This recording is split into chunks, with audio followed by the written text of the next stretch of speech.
Hello दोस्तों, स्वागत है आप सभी का एजे ब्रेकिंग न्यूज के इस मॉर्निंग अपडेटेड वीडियो में। इस वीडियो में हम जानेंगे हमारे प्यारे से राज्य उत्तराखंड की तमाम बड़ी खबरें, बड़े ऐलान व बिजली पानी मौसम और सरकार की सभी नई योजनाएं।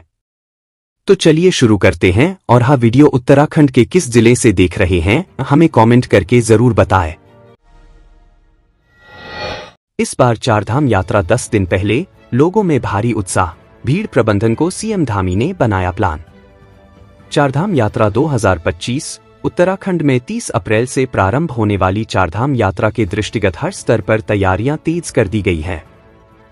पंजीकरण को लेकर यात्रियों के जबरदस्त उत्साह को देखते हुए भीड़ प्रबंधन को माइक्रो मैनेजमेंट की दिशा में सरकार कदम बढ़ा रही है।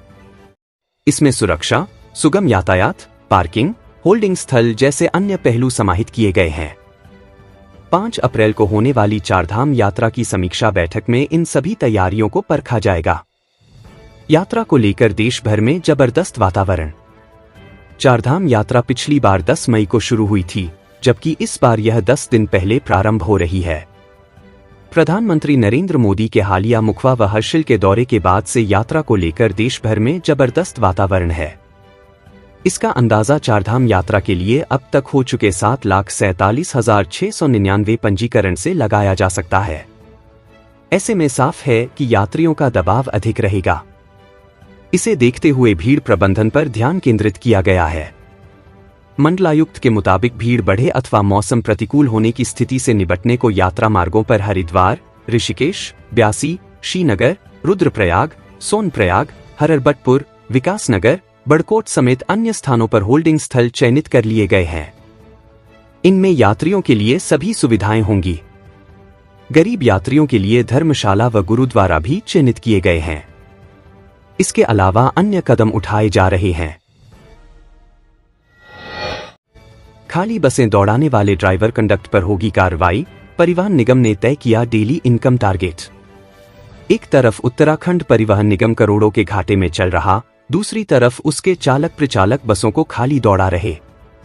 स्थिति यह है कि किसी बस में 2 यात्री बैठे मिल रहे हैं तो किसी में 3 यात्री। परिवहन निगम मुख्यालय ने जब बसों की जांच कराई तो यह सच सामने आया। निगम के महाप्रबंधक संचालन पवन मेहरा ने इस पर नाराजगी जताते हुए बसों की दैनिक आय का लक्ष्य तय करने का आदेश दिया है। साथ ही सभी डिपो के सहायक महाप्रबंधकों से इसकी साप्ताहिक रिपोर्ट भेजने को भी कहा गया है। महाप्रबंधक पवन मेहरा की ओर से जारी आदेश में बताया गया कि 17 मार्च और 20 मार्च को आईएसबीटी दून से रिस्पना पुल होकर हरिद्वार की ओर जा रही बसों की जांच की गई तो उनमें बेहद कम यात्री मिले। इनमें पर्वतीय, ग्रामीण व हरिद्वार डिपो की बसें शामिल हैं। इसी तरह लोहाघाट डिपो की दून से जा रही बस में भी 2 ही यात्री मिले। हरिद्वार में गंगा स्नान के लिए आया युवक नदी में डूबा, परिजनों ने 19 दिन बाद पुलिस को दी सूचना। ऐसा क्यों? दोस्तों के साथ हरिद्वार गंगा स्नान करने आया युवक नदी में डूबकर लापता हो गया। घटना 7 मार्च को हुई, लेकिन युवक के परिजनों ने 26 मार्च को पुलिस को इस बात की जानकारी दी। बताया कि शाम के वक्त उसका भाई अपने दोस्तों को गंगा घाट पर स्नान के लिए कहकर निकला, लेकिन वापस नहीं लौटा। दोस्तों ने उसकी काफी तलाश की लेकिन कुछ पता नहीं चल पाया, जिसके बाद परिजन व दोस्त खुद से रोहतास की खोजबीन करते रहे। लेकिन कुछ पता न चल पाने के कारण बुधवार 26 मार्च को उन्होंने पुलिस को मामले की सूचना दी और गुमशुदगी दर्ज कराई। दोस्तों संग हरिद्वार आया था रोहतास। पुलिस से मिली जानकारी के मुताबिक मुकेश कुमार निवासी होडल जिला पलवल हरियाणा ने पुलिस को तहरीर देकर बताया कि उसका भाई रोहतास बीते 7 मार्च को अपने कुछ दोस्तों के साथ गंगा स्नान के लिए हरिद्वार आया था। उत्तराखंड में अवैध मदरसों पर कार्रवाई जारी, हरिद्वार में 14 मदरसे सील। हरिद्वार जिले में भी बिना पंजीकरण के अवैध रूप से चल मदरसों के विरुद्ध जिला प्रशासन की ओर से कार्रवाई जारी है। हरिद्वार और लक्सर क्षेत्र में अभी तक अवैध रूप से संचालित 14 मदरसे सील किए जा चुके हैं। हरिद्वार और लक्सर तहसील क्षेत्र में 8 मदरसों को सील किया गया। इन मदरसा संचालकों को नोटिस भी जारी किए गए। इन मदरसा संचालकों को कहा गया है कि मदरसा तभी संचालित होगा जब सरकार की ओर से मानकों को पूरा करेंगे और विधिवत रूप से पंजीकरण करेंगे। 5 मदरसों के अवैध रूप में संचालित होने की मिली सूचना। तहसील हरिद्वार क्षेत्र के अंतर्गत नवोदय नगर, सलेमपुर, रादुपुर, गोविंदपुर में जिलाधिकारी कर्मेंद्र सिंह को 5 मदरसों के अवैध रूप में संचालित होने की सूचना मिली। जिलाधिकारी के निर्देश पर तहसीलदार प्रियंका रानी के नेतृत्व में शिक्षा विभाग, अल्पसंख्यक कल्याण विभाग व पुलिस की टीम मौके पर पहुंची। कोई भी मदरसा संचालक वैध दस्तावेज नहीं दिखा पाया, जिसके बाद तहसीलदार प्रियंका रानी के नेतृत्व में पहुंची टीम ने एक के बाद एक मदरसा के सील करने की कार्रवाई की। साथ ही सभी को नोटिस भी जारी किया। कुछ दिन पहले हरिद्वार तहसील क्षेत्र के अंतर्गत प्रशासन की टीम ने लालढांग, गैंडी खाता क्षेत्र में मदरसा सील करने की कार्रवाई की है। प्रशासन की टीम में जिला अल्पसंख्यक कल्याण अधिकारी इमसिटा, रानीपुर कोतवाली निरीक्षक कमल मोहन भंडारी, सिडकुल थानाध्यक्ष मनोहर भंडारी मौजूद रहे। कामकाजी महिलाओं के आशियाने के लिए जगह तय, 7 हॉस्टल के लिए बजट स्वीकृत, जाने कब होंगे तैयार। निर्भया फंड से उत्तराखंड के 7 जिलों में जल्द महिला छात्रावास का निर्माण हो जाएगा। इन जिलों में कामकाजी महिलाओं और छात्राओं के छात्रावास के जगह तय हो गई है। निर्माण के लिए ब्रिडकुल से अनुबंध हो चुका है, जो 3 साल में पूरा होना है। महिला सशक्तिकरण और बाल विकास विभाग की ओर से राज्य में ऐसे 12 छात्रावास बनाने की योजना है।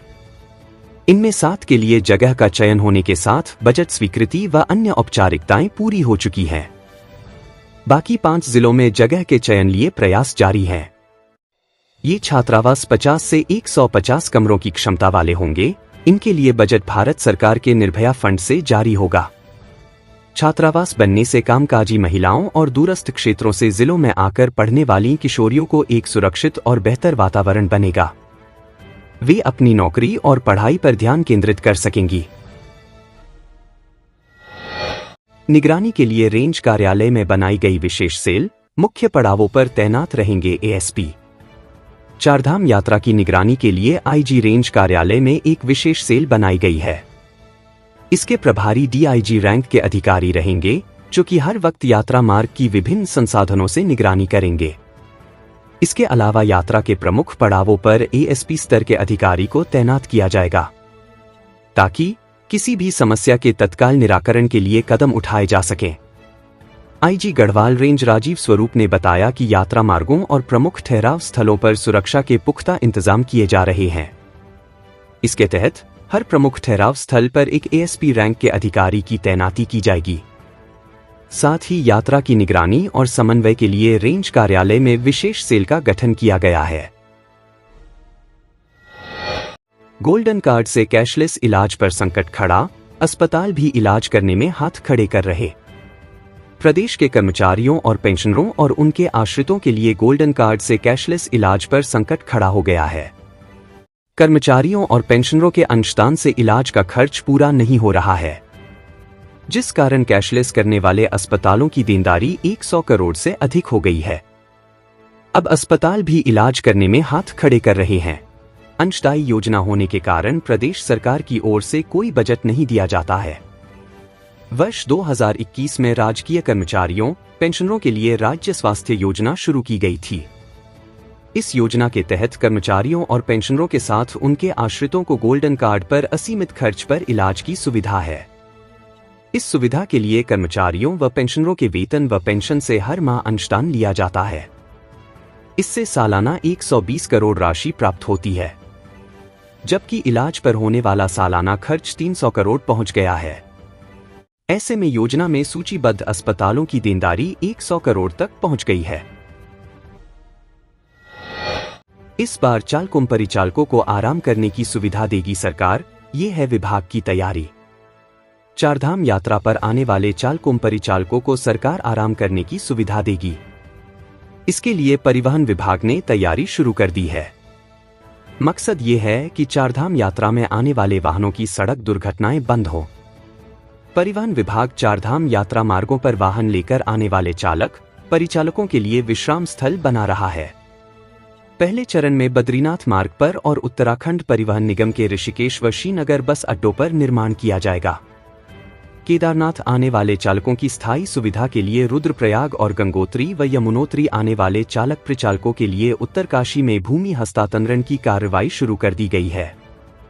परिवहन विभाग फिलहाल अस्थायी तौर पर यह सुविधा देगा और निर्माण पूरा होने के बाद स्थायी तौर पर चालक परिचालकों को सुविधा मिलेगी। उधार की बिजली से विभाग रोशन, यूपीसीएल की बत्ती गुल, सरकार के ही विभागों का है ऐसा हाल।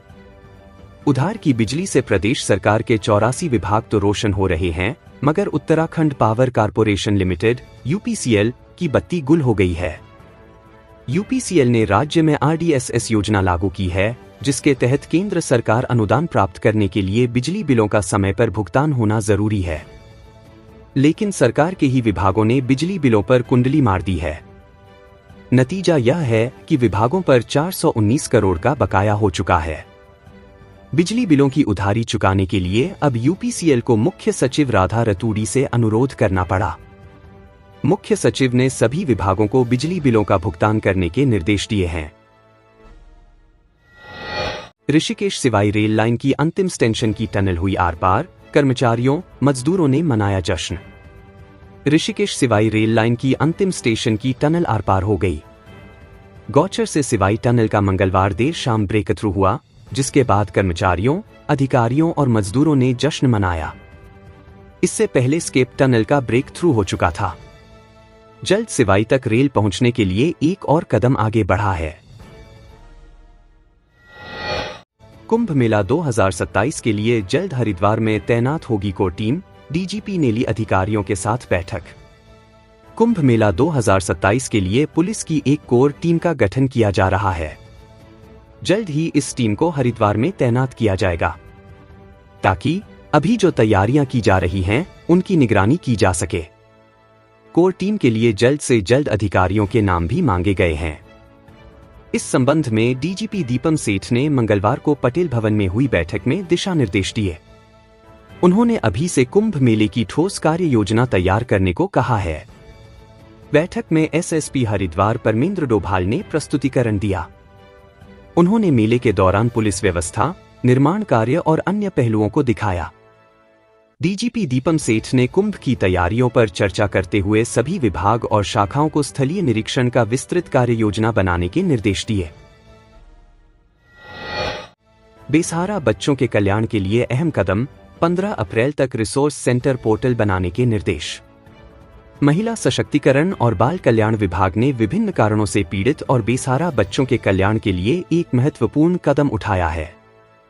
इन बच्चों की जानकारी, डाटा एक जगह एकीकृत करने के लिए 15 अप्रैल तक स्टेट रिसोर्स सेंटर का पोर्टल बनाने का निर्देश दिया है।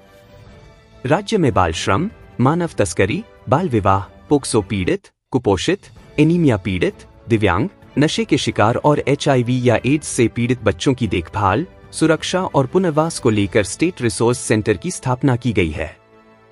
इस सेंटर के संचालन और विभिन्न विभागों के साथ समन्वय के लिए महिला कल्याण विभाग को नोडल विभाग बनाया गया है, जिसके तहत विभिन्न विभागों के सुझाव लिए गए हैं।